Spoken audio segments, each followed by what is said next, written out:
Oke, baik. Jadi, Abang kan mau mencari kitab itu. Kitab yang namanya Kitab Tembaga kalau dalam bahasa di khususnya kepada orang-orang Buton barangkali ya. Iya. Kitab Tembaga namanya. Jadi Kitab Tembaga itu Bang, kira-kira apa isi daripada Kitab Tembaga itu Bang, sehingga Abang begitu tinggi keinginannya untuk mau menggali atau mau mendapatkan kitab itu, Bang. Ketupat itu, lapa-lapa itu. Mereka bilang makan ini ya. Ini kau makan supaya kau kuat. Ya, pas sudah setelah subuh mereka bubar. Saya ambil beli air fit itu dengan uang sedikit itu, dengan lapa-lapa itu saya makan, Bang. Setelah saya makan makanan itu, Bang, itu mata saya langsung sudah tidak tahu dunia, Bang. Saya sudah seakan-akan saya sudah tidak sadar, Bang. Iya. Oh iya iya.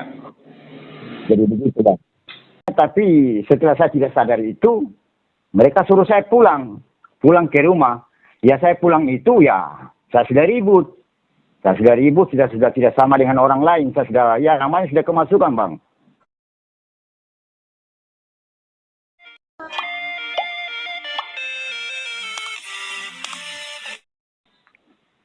Halo? Halo? Halo, Bang. Assalamualaikum. Waalaikumsalam warahmatullahi wabarakatuh. Bagaimana, Bang?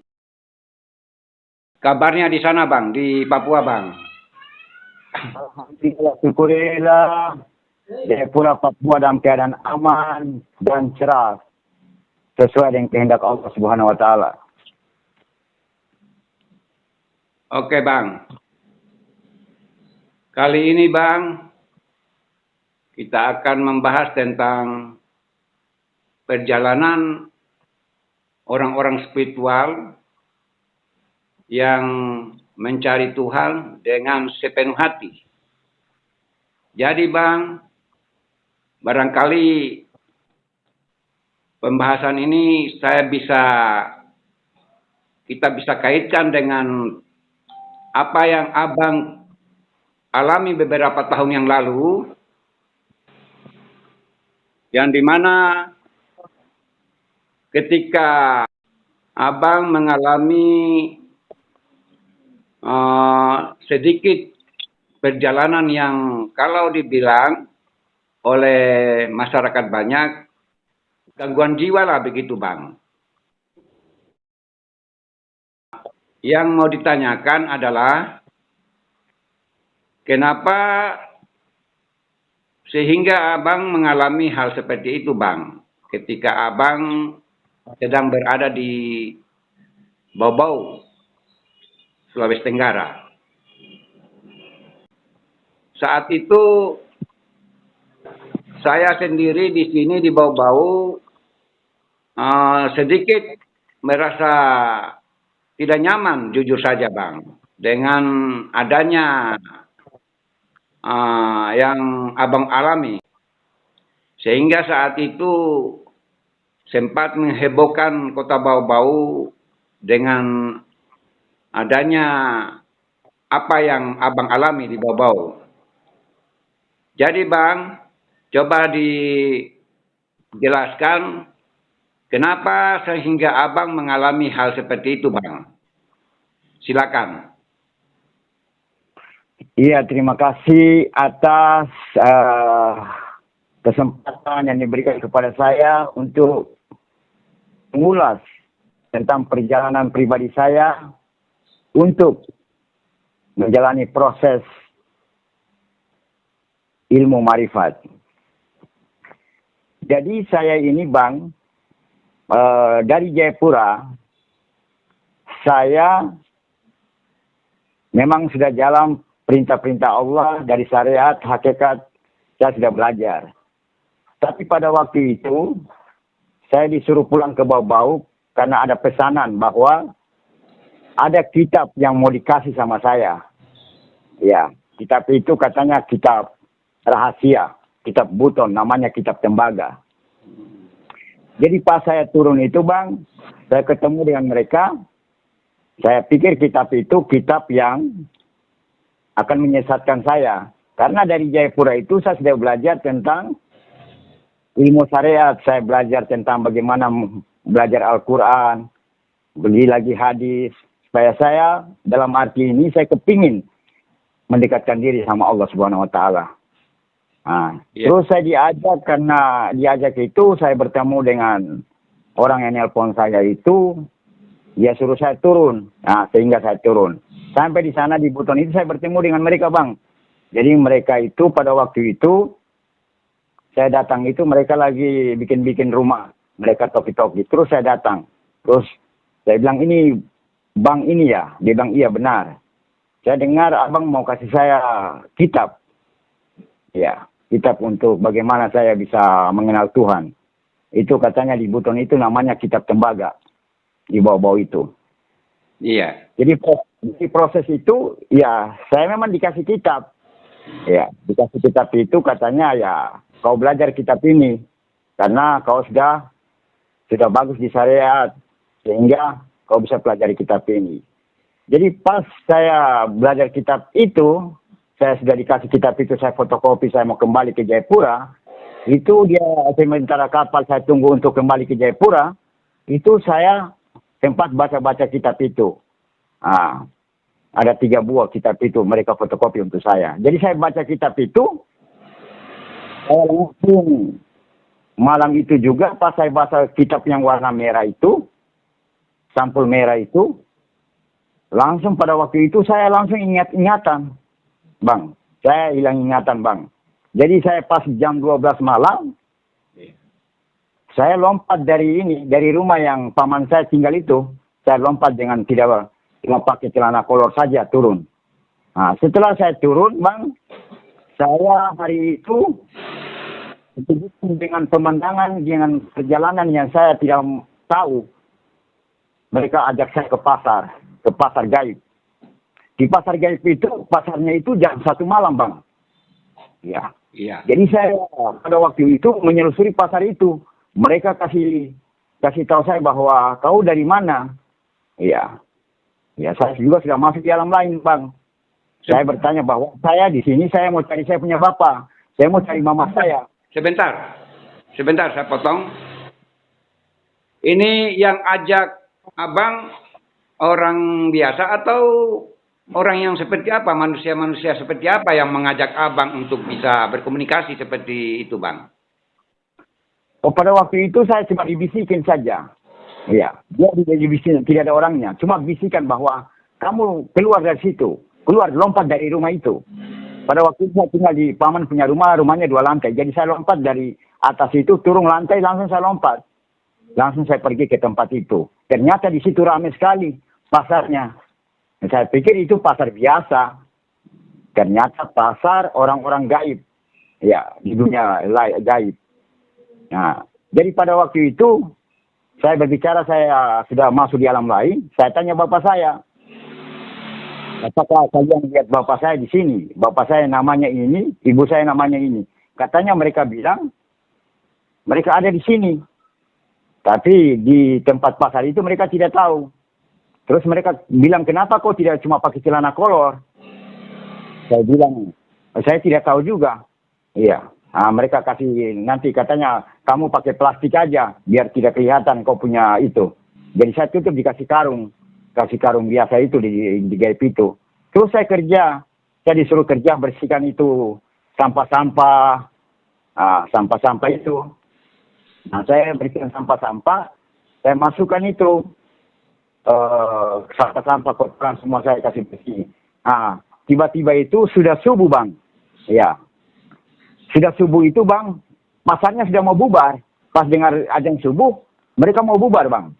Katanya sudah mau subuh ini. Ayo cepat-cepat. Nah, jadi mereka pada waktu itu karena kerja saya, mereka kasih saya uang. Ya, mereka kasih saya uang dengan ini ketupat itu, lapa-lapa itu. Mereka bilang makan ini ya. Ini kau makan supaya kau kuat. Ya, pas sudah setelah subuh mereka bubar. Saya ambil beli air fit itu dengan uang sedikit itu, dengan lapa-lapa itu saya makan, Bang. Setelah saya makan makanan itu, Bang, itu mata saya langsung sudah tidak tahu dunia, Bang. Saya sudah seakan-akan saya sudah tidak sadar, Bang. Iya. Oh iya. Jadi begitu, Bang. Tapi setelah saya tidak sadar itu, mereka suruh saya pulang ke rumah. Ya saya pulang itu ya, saya sudah ribut. Saya sudah ribut, sudah tidak sama dengan orang lain. Saya sudah, ya namanya sudah kemasukan, Bang. Iya. Ya, sebentar. Oke. Jadi ketika abang diberikan lapa-lapa, setelah lapa-lapa itu dimakan, suasana kebatinan abang seperti apa? Suasana kebatinan saya pada waktu itu, Bang, sudah tidak menentu, Bang. Saya sudah lihat orang dua, sudah masuk di dua alam. Ya, orang mata saya sudah seakan-akan sudah gimana ya, pandangan saya sudah tajam seperti orang yang sudah kerasukan, sudah orang juga sudah lihat saya sudah ketakutan, Bang. Iya. Nah, saya, karena saya sudah dibicara sembarang, saya ambil orang punya barang, saya dikejar. Saya dikejar ya, saya dipukul. Saya dipukul ya, mereka cari tahu saya, kamu tinggal di mana? Ya, kenapa kau begini? Ya, sudah saya dikantarkan sama keluarga saya. Ya. Akhirnya keluarga saya sudah ketakutan. Akhirnya saya diborgol. Diborgol, katanya ini sudah gila ini. Sudah tidak bisa ini diborgol. Saya ditempati di satu masjid, mereka borgol saya. Tapi saya bisa buka ini, borgol itu saya bisa buka. Saya lari lagi. Jadi begitu, Bang, saya punya perjalanan. Baik. Jadi bagaimana abang bisa mengingat kembali kejadian yang dialami ketika abang secara spiritual barangkali abang dibawa ke alam yang lain, ya begitu? Nah. Iya, saya dibawa ke alam lain itu, saya lihat-lihat, saya tenang-tenang, kenapa saya sudah begini, apa yang saya alami ini, keluarga saya sudah takut sama saya, sehingga pada waktu itu ya, ada orang yang kasih kitab itu, ya, mereka datang cari saya, katanya ini dia belajar, kitab ini dikasih sama orang ini. Ya jadi orang yang kasih kitab itu dipanggil. Dipanggil sama keluarga saya. Ya mereka kasih tahu bahwa ya ini sudah kemasukan ini. Tidak apa-apa katanya. Karena kitab yang dia baca itu, kitab itu dia punya ruh. Jadi dia masuki dia. Nanti dia ajarkan dia untuk kebaikan. Sebentar. Penjelasan mereka seperti itu. Oke, baik. Jadi, abang kan mau mencari kitab itu. Kitab yang namanya kitab tembaga kalau dalam bahasa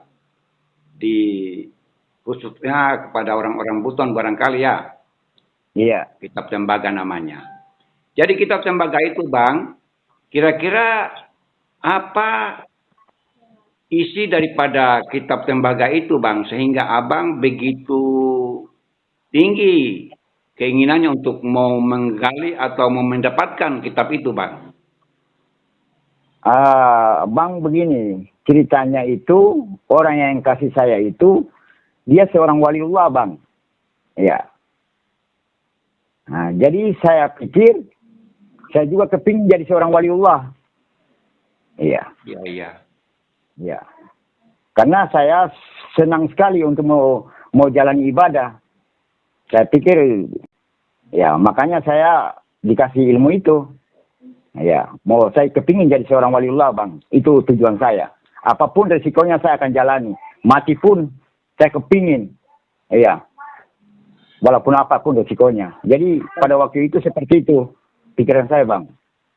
Tapi kan sebagai muslim, abang kan tahu dalam syariat itu selain Al-Quran dan As-Sunnah atau hadis, kan dua kitab itu sudah bisa menjadi rujukan buat pegangan orang-orang muslim, Bang. Kenapa abang bisa tertarik sekali kepada kitab yang namanya kitab tembaga itu, Bang? Ceritakan dulu, Bang. Iya, karena kitab tembaga itu dia bahas tentang asal muasal manusia, terus kedudukan huruf-huruf Allah itu di mana, kesucian-kesucian itu di tubuh kita di mana. Terus apa sebenarnya yang kita hari di muka bumi itu untuk apa? Jadi ceritanya seperti itu, Bang.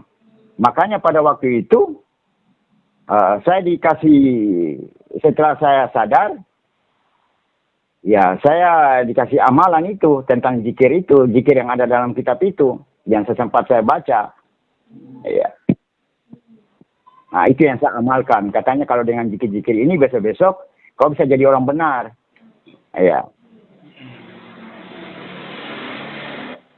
Itu, Bang.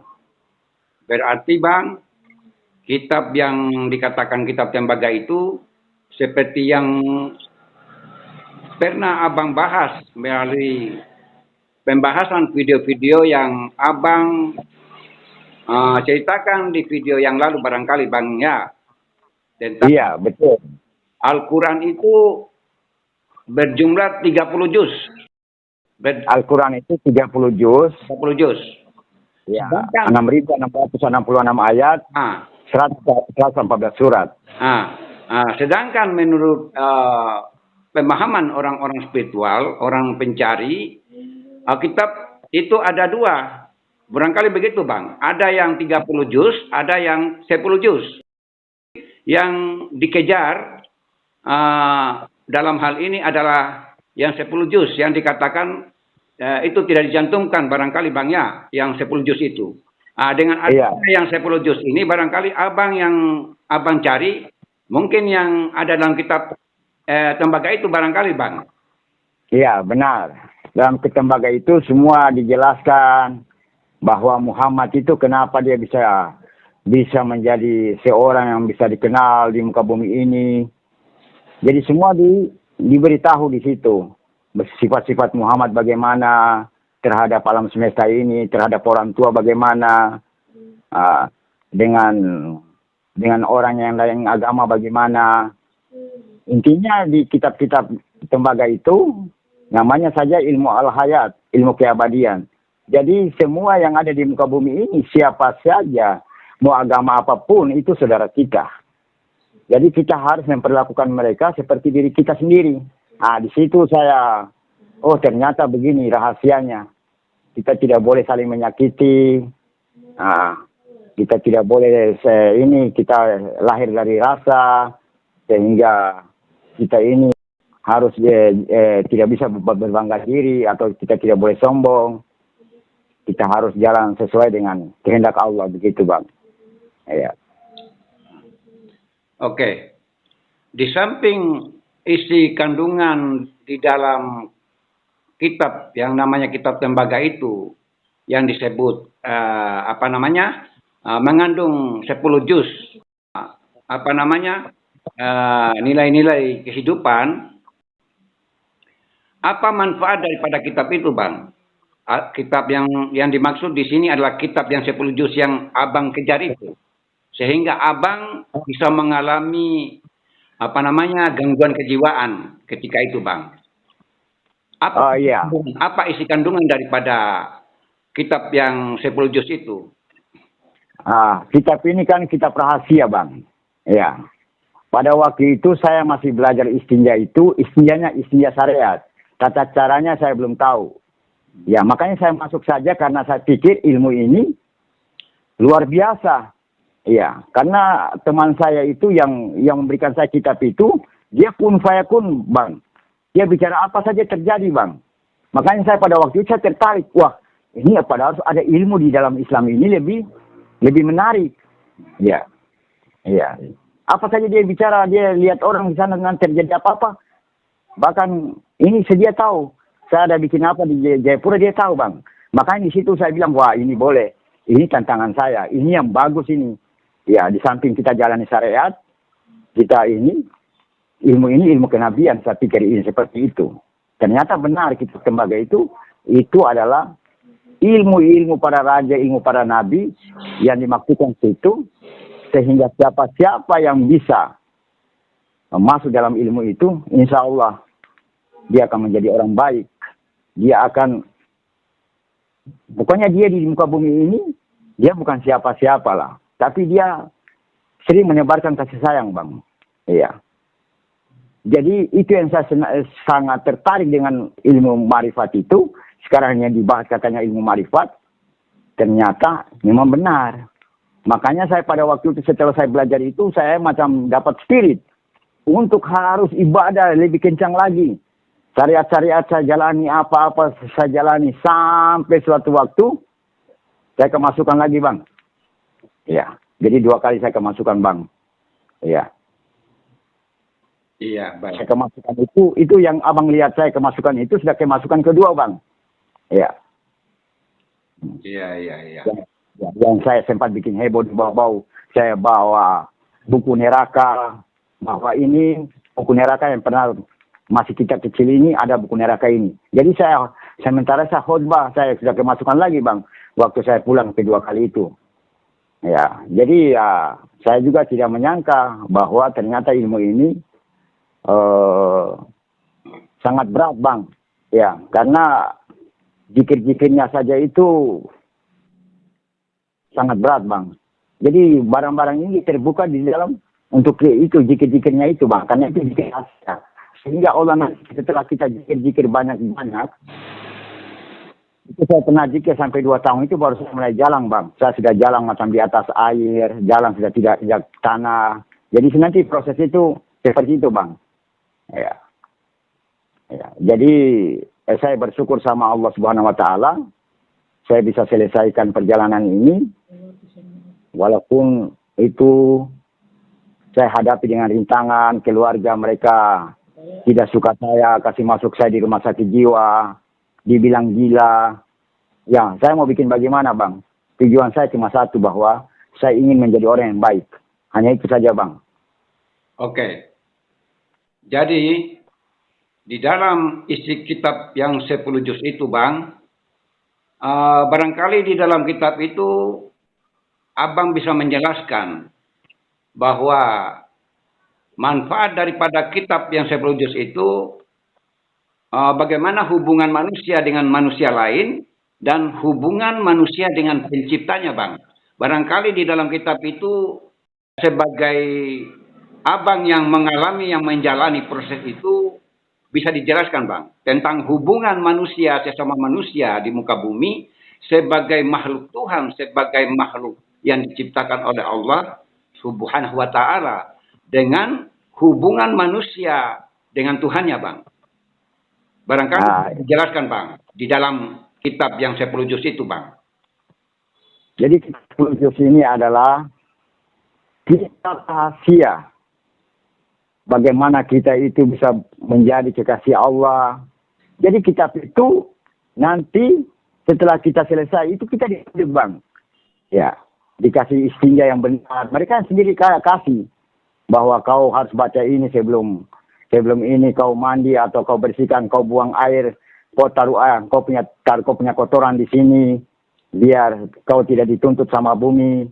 Ya. Kau berjalan di Sebentar. Maksudnya begini, Bang. Yang mau dijelaskan bagaimana hubungan manusia dengan manusia lain. Maksudnya bermasyarakat begitu di dalam ajaran yang ada dalam kitab yang 10 juz itu, Bang. Ya, itu kan hablum minas hablumillah, Bang. Ya. Hablum minas ini bahwa hubungan kita dengan manusia itu harus baik, Bang. Apalagi tetangga kita yang pernah diajarkan baginda, tetangga kita itu di depan rumah kita 40 itu masih tetangga kita. Belakang 40 itu masih tetangga kita. Samping 40 itu tetangga kita. Kiri kanan 40 itu masih tetangga kita. Jadi maksudnya, tetangga yang benar, dengan tidak memandang agama manapun, barangkali begitu, Bang, ya. Artinya tidak memandang agama apapun, yang namanya manusia saling kasih, mengasihi, begitu toh? Kan begitu, Bang. Iya, Bang. Agama itu kan artinya agama ini kan aku nggak mati. Iya. Bagaimana dengan agama ini? Kita belajar agama ini sehingga kita bisa kekal. Itu kan dikasih tahu bahwa arti agama itu aku nggak mati. Bagaimana dengan ilmu agama ini, kita belajar agama ini sehingga kita menjadi kekasih Allah, sehingga Allah kekal, kita juga kekal. Iya. Jadi hablum minan nas itu harus kita jaga benar. Jangan sampai kita menyakiti, kita harus sopan kita bicara itu, kita harus mulai kalau kita butuh sesuatu, minta tolong. Jadi ada kata tolong. Iya. Sebelum kita memulai, tolong saya minta maaf kalau saya bicara ini saya salah. Tolong dimaafkan karena saya cuma sebatas manusia doang. Saya tidak punya kekuatan sampai di situ. Ya, dalam ilmu la haula wala quwata illa billahil azim itu kita nggak punya apa-apa. Yang punya semua Allah. Kan ceritanya begitu. Apa-apa di muka bumi ini, agama apapun dia, ya, dia berhak menjadi kekasih Allah. Ya. Maksudnya dia berhak apapun, agama apapun, mau Kristen, mau Buddha, mau Hindu, mau Konghucu, mau agama apapun selain Muslim, selain sesama Muslim, itu barangkali diperlakukan sebagaimana memperlakukan diri sendiri barangkali. Seperti itu, Bang ya. Iya, jangankan kita sama-sama manusia, Bang. Kita diciptakan dari Adam itu. Binatang saja yang Allah ciptakan itu bagian dari dirinya, Bang. Kalau dia butuh apa, kalau tanaman dia butuh air, siram dengan air, Bang. Ya. Kalau kucing dia butuh tulang, ya kasih tulang. Apa yang dia butuhkan itu, kita sebagai manusia itu harus kita bisa jalani ini. Karena kita adalah perpanjangan tangan dari Tuhan itu sendiri. Sifat cinta kasih itu sifat Tuhan. Jadi bagaimana kita bisa mewakili Tuhan di muka bumi ini? Bukan berarti kita menganggap diri suci, tidak. Tapi semasa kita hidup di muka bumi ini, bagaimana kita memanusiakan manusia atau menganggap semua yang ada di muka bumi ini adalah semua ciptaan Allah. Jadi kita harus sopan sama mereka, kita harus hargai mereka, mereka juga bertasbih dengan cara-cara mereka sendiri. Intinya seperti itu dalam kitab tembaga itu, Bang. Jadi dikatakan gila itu, waktu mereka anggap saya gila, waktu saya masuk rumah sakit jiwa, itu ada bisikan dia katakan bahwa, hei, kamu itu sudah dianggap gila. Saya bilang iya, karena saya sudah minum obat penenang, saya tidak mampu. Dia bilang, kamu tahu arti gila? Saya bilang, saya tidak tahu. Gila itu artinya, G guru, I ibu, E lalu, A ayah. Guru kamu itu mama dengan bapak. Ya. Kalau kamu pakai guru lain, kamu tidak bisa kenal Allah. Di situ saya langsung menangis, Bang. Langsung saya sadar di situ, Bang. Karena selama ini waktu saya hidup, saya bandel sama saya orang tua. Ya, saya bandel sama saya punya mama. Itu saya menangis, Bang. Langsung saya sadar dengan proses dia itu, Bang. Sampai sekarang, Bang. Orang tua saya sudah meninggal. Saya tidak bisa bikin apa-apa, saya tidak bisa berbakti. Hanya setiap malam Jumat itu saya kirim Yasin untuk mereka. Karena itu cuma cara untuk saya bisa memberikan penghormatan kepada orang tua saya di bumi. Oke. Tadi Abang sudah menceritakan isi daripada kitab yang 10 juz. Yang dirahasiakan itu yang dikatakan ilmu tembaga yang Abang kejar itu. Oke. Tadi sudah tentang hubungan manusia dengan manusia lain di muka bumi ini. Tentang isi kandungan kitab itu. Jadi barangkali Abang bisa menjelaskan lagi bagaimana hubungan manusia dalam pendekatannya kepada Tuhannya menurut kitab yang 10 juz itu, yang dikatakan kitab tembaga itu. Coba dijelaskan bagaimana hubungan manusia, ibadahnya untuk pendekatan kepada Tuhan pencipta alam, Bang. Iya, jadi dalam kitab tembaga itu, dia jelaskan tentang bagaimana orang itu bisa jadi dewa. Ya, orang manusia itu dia melakukan sesuatu sampai dia bisa dikatakan Tuhan. Ya, apa yang kita harus lakukan? Atau dia melakukan sesuatu, bagaimana dia bisa dikatakan nabi? Atau dia bisa mencapai tingkatan wali?